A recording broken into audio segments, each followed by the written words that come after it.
Right. So the question here is, a stone falling from a top of a vertical tower has descended x meters. Descended x meter means it came down by x meters when another is left from a height y meters below the top.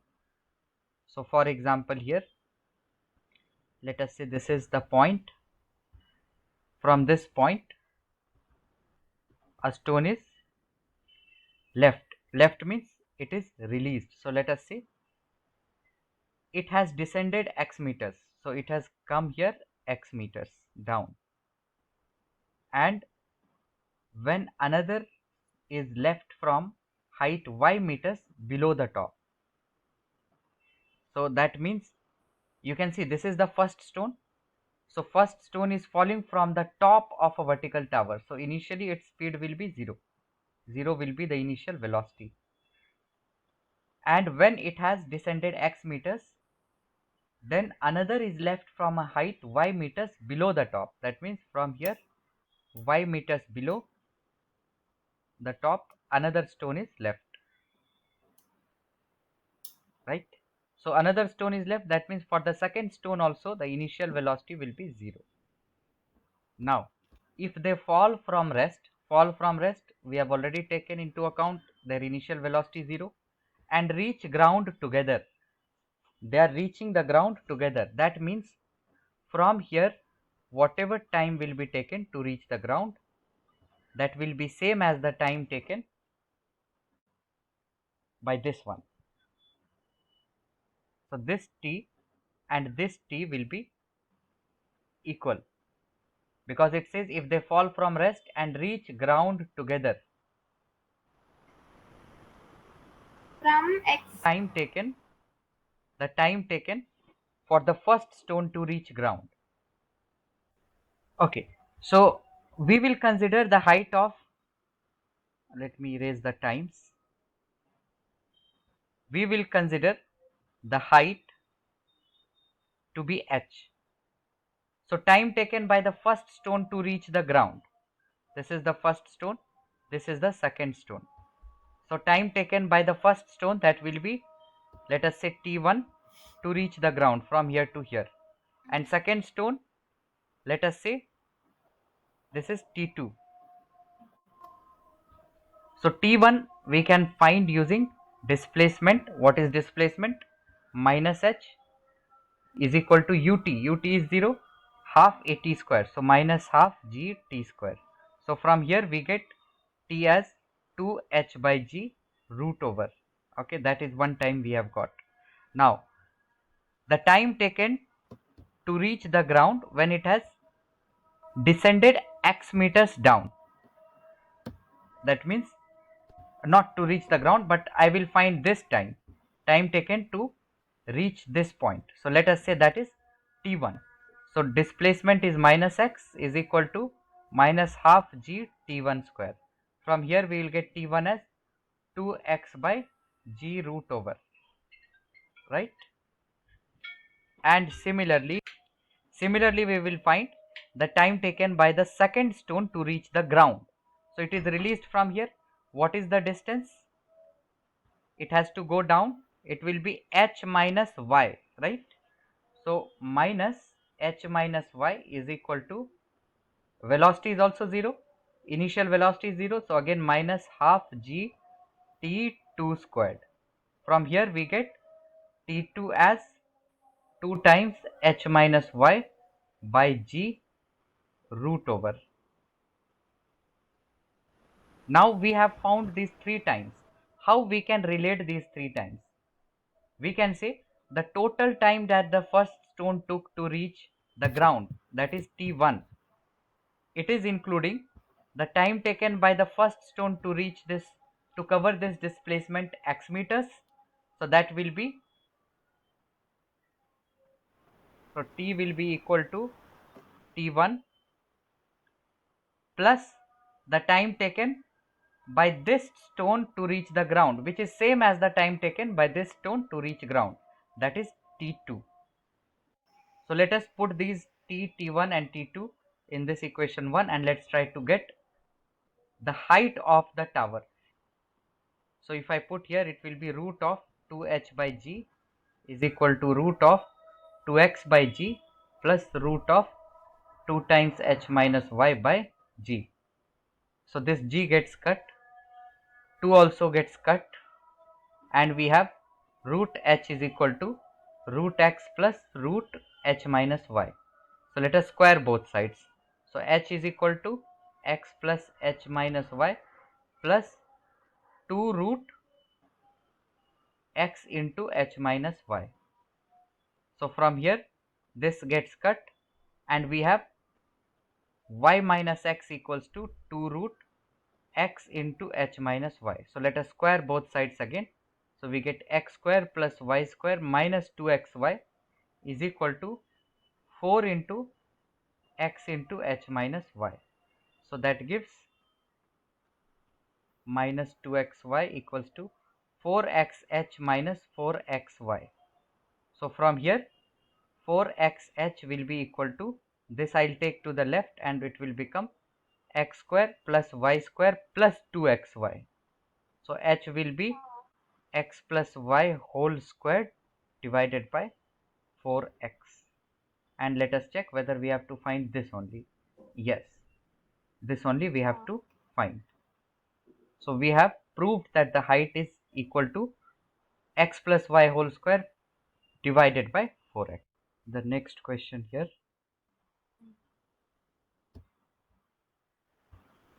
Okay, in a car race, car A takes t less time to finish than car B. So we are talking about car race. That means they will be following the same path. So let us say this is A and this is B. A takes t time to finish. So let us say this is the finishing line.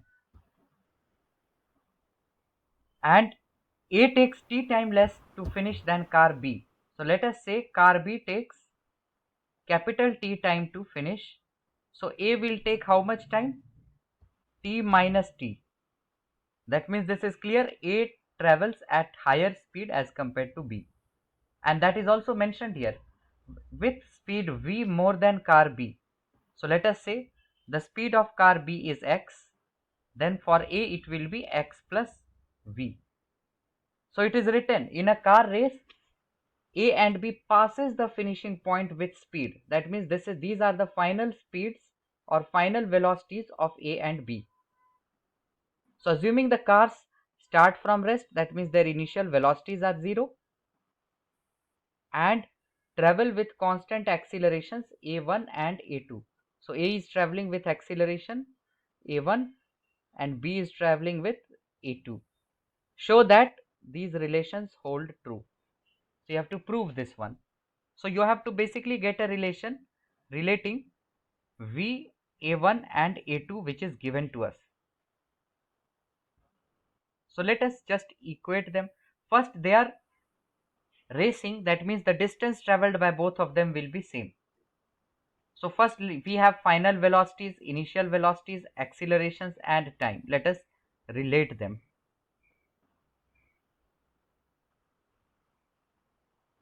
So x plus v will be equal to u plus at, a1 into t minus t. I am just using v equals to u plus at. So this is final velocities, this is initial velocities and acceleration and time. Same for b, we will have x is equal to 0 plus a2 times t. So from here we can eliminate x, right? Instead of x here I'll substitute here. The second equation gives x is equal to a2 times t. So I will substitute here a2 times t. So we get a2t plus v is equal to a1 t minus t. So you can see this is our equation which we have got, and we have tried to eliminate the variables which we have taken, because the thing which we need to prove, that is not containing any variable other than v, a1, a2 and t which is given. Also, let us find out the distance traveled by both the cars, and that will be same. So I will use s is equal to ut plus half at square. So initial velocities of both of them are 0, so I will use s is equal to half at square. So for the first one, for car A, distance will be half, A will be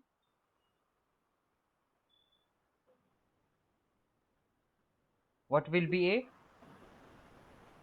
A1. A1 into time taken is t minus t whole squared, and the second one will take half into A2 into t squared. So from here let us simplify, and I'll take the root as well. So I'll take the root, I'll get t minus t by t is equal to root of A2 by A1, and this is our second equation. So you can see we have got two equations, and we can definitely eliminate capital T from here. So what we will do, I'll find out the value of t from here. So on dividing we get 1 minus t by t is equal to root A2 by root A1. So that gives t by t as 1 minus root A2 by root A1, and from here we get t minus t as root A1 minus root A2 by root A1, and this gives us capital T as root A1 into t divided by root A1 minus root A2, and I'll take this value of t and substitute here. So let us see what we get. So we have A2t plus v is equal to A1 t minus t. So let us substitute here the value of capital T. So we get A2 times, I'll take the t to one side, t times A2 minus A1 is equal to minus A1 into t minus v. So I'll again reverse the negative sign, I'll get v plus A1 into t is equal to t times A1 minus A2. So let us put this value of t here. We get v plus A1 into t is equal to root A1 into t divided by root A1 minus root A2 into A1 minus A2. So from here, if we look at the equation, it has v, A1 and A2. So we need to just simplify them. So I'll take this to the right hand side and let us try to simplify. So we get v is equal to t root A1 into A1 minus A2 minus A1 into t root A1 minus root A2 divided by root A1 minus root A2. So let us try to simplify the numerator. So this one, what I will do, I will write it as root A1 minus root A2 into root A1 plus root A2, right? Because this is x minus y, I can write it as root x minus root y into root x plus root y, and this one is already there.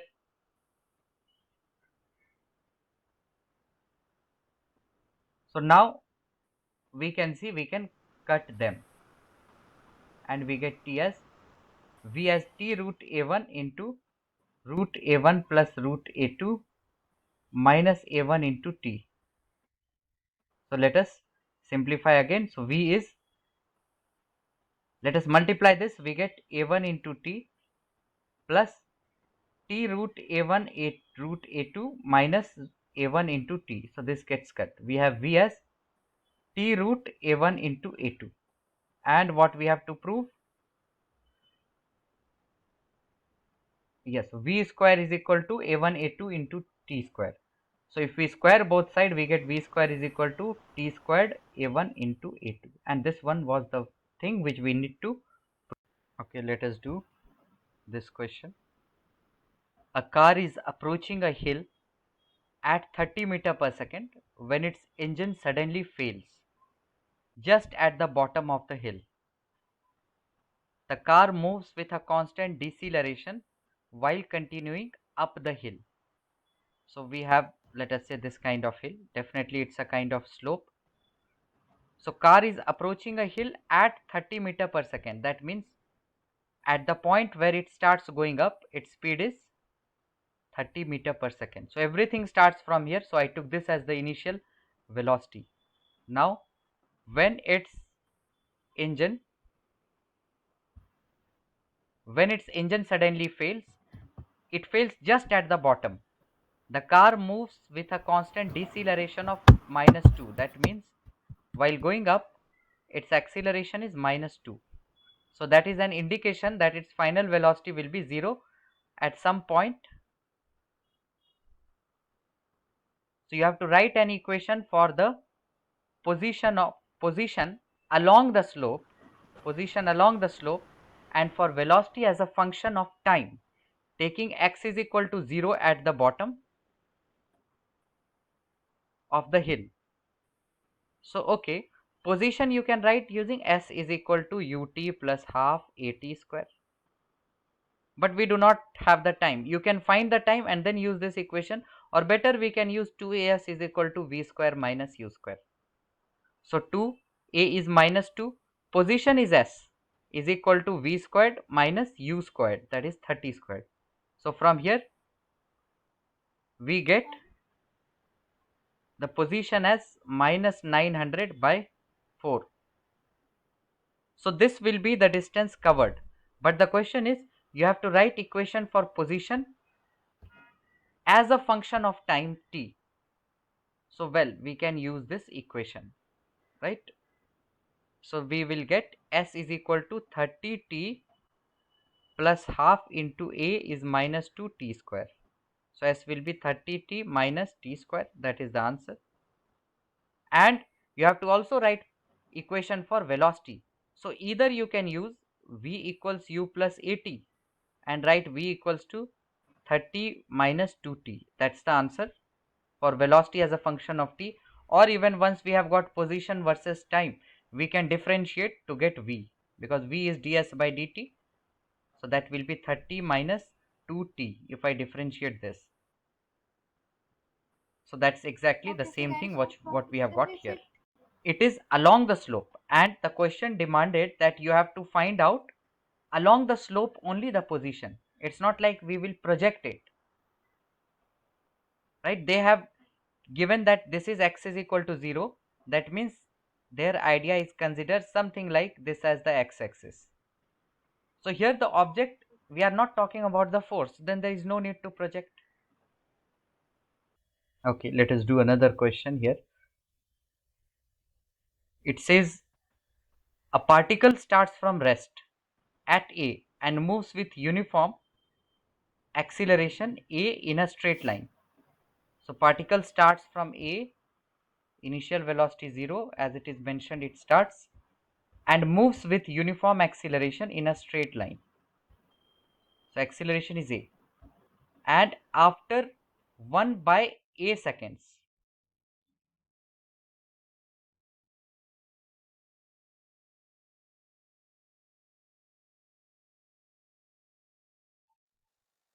so after 1 by A second,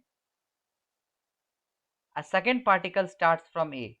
So after 1 by A second, particle would have traveled to some point here. So let us say this is particle 1 and the time taken is 1 by A seconds.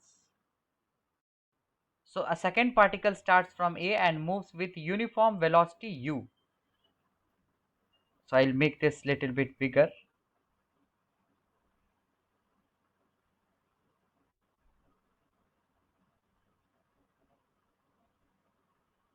So let us suppose that particle A has come here in 1 by A seconds. Time is 1 by A seconds. Now another particle starts with uniform velocity u. U is uniform, that means constant, in the same line and same direction. If u is greater than 2 meter per second, okay, let us see this condition will be used or not. We will just keep it. So this is given. Then during the entire motion, the second particle remains ahead of first particle for a duration. Second particle remains ahead.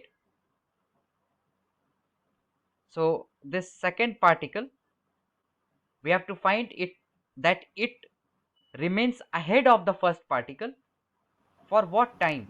For a duration means for what time? So what will happen?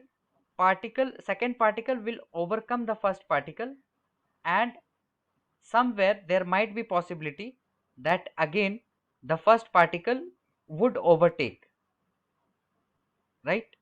That means we will find out that time when it is overtaking, and the time here will be less than the time taken to overtake the second particle. So let us use this idea and let us relate with the equations of motion. So initially particle A starts moving. So in that case, in t is equal to 1 by a second, what was the speed of particle A? V equals to u plus at. So initial velocity is 0, acceleration is a, t is 1 by a. So velocity gained is 1 meter per second. And second particle starts with velocity, you can see, greater than 2 meters per second. So in the question we want to figure out that time when the second particle is ahead of the first particle, but here we are seeing first particle has already left earlier. So how this journey will be, that second particle will overtake first particle first, so that means they will meet at a point and then second particle will be ahead. So there will also come a point when they will meet again, and now first particle will be ahead. So here second particle is ahead in this region, and after here first particle will be ahead of this point. So let us find out the time when they meet. So the time taken by the first particle to go from here to here is same as the time taken by the second particle to go from here to here, because this is the point when second particle starts and first particle has already reached here.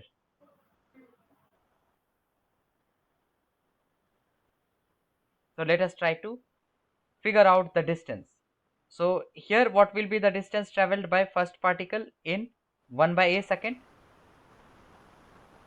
So s will be equal to ut, u is 0, so half at square, so half into a t square, that means 1 by a whole square. So that will be a by, or a will be cut, so 1 by 2 into a by a square, so 1 by 2a will be the distance from here to here.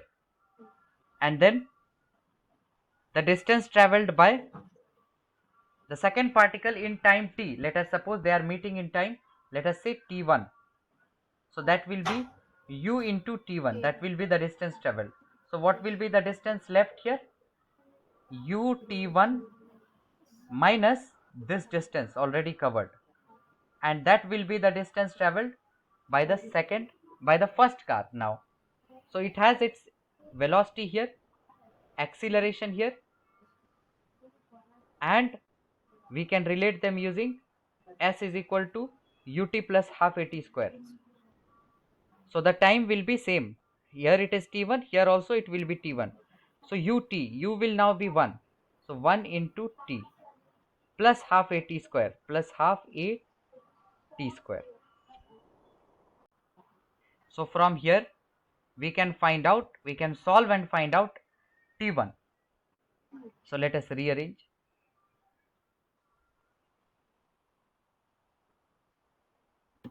So I'll just simplify it first, and I can cut 2 from all the sides, and here I can multiply. So 2u t1 into a minus 1 is equal to 2a t1 plus a squared t1 squared. So from here we will get a squared t1 squared, taking all the variables in terms of t. Okay, I'll replace this t1 with t to make the equation look simple. Later on we can understand that I have to t1 as t. So a square t square on this side plus t into 2a minus 2u(a) plus 1 equals to 0. So we can see that this is a quadratic equation. Quadratic equation suggests that at two possible times they are meeting, because this will give us two values of t. Two values of t. So two values of t should be present. And if we look at the option, we just need to find out during the entire time the second particle remains ahead. That means the two solutions what will come from here, that is t1 and t1 and t2. So we have to figure out t2 minus t1. So we can find the value of t1, that will be, or we can directly solve using quadratic equation. So t will be equal to minus b plus minus, that form we will use.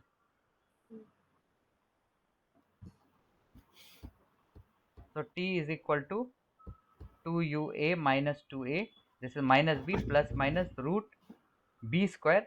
So 2a minus 2ua whole squared minus 4ac divided by 2a. Right, I solved this quadratic equation using quadratic formula. So we need to find t1, t2 minus t1. So before expanding, what I will do, I'll write t1 as this plus, and then t2 as with the minus sign, t2 as 2ua minus 2a minus root 2a minus 2ua whole squared minus 4a squared by 2a squared. So we need to find t2 minus t1. So this will get cut, and what will remain with us is 2 times root 2a minus 2ua whole squared minus 4a squared divided by 2a squared. So from here let us simplify, let us try to check what we are getting. Let us square, so 4a square that will get cut. So let me expand and write. So 4u square a square minus 8a square u minus 4a square divided by a squared. So this gets cut, and from here a squared comes out, we will get a, so 1 will be cut. So what will remain with us is root of 4u square minus 8u divided by a. So divided by a, looking at the option, okay, let us divide it by a only.